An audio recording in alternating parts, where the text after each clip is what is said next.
So here's a really quick tutorial on how to use ChatGPT.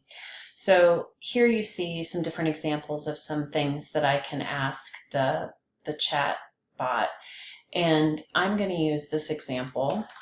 How can you use ChatGPT in learning and development?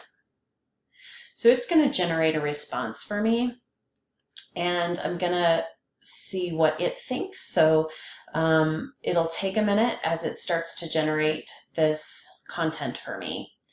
And once it does, you can see it down here. I've got this button, stop generating. It's going to turn to regenerate, so that if I want something regenerated different than what I see here, I can do that. So I get 5 reasons or 5 ways that you might use ChatGPT in learning and development. It's a really good start. Now, I would never take this content and copy and paste it. I would use it as a way to get started, but I can regenerate the response if I'm not pleased with that, or watch what else I can do.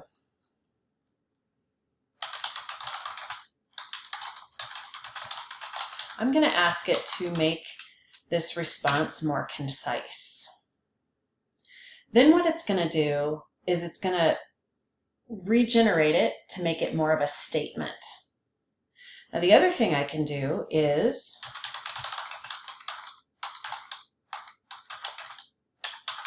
I can make it an Instagram post.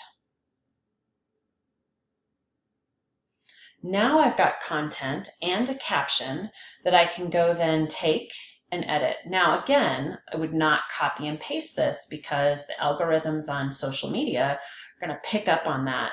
But I have a really good start of some content that then I can use on my social media feeds.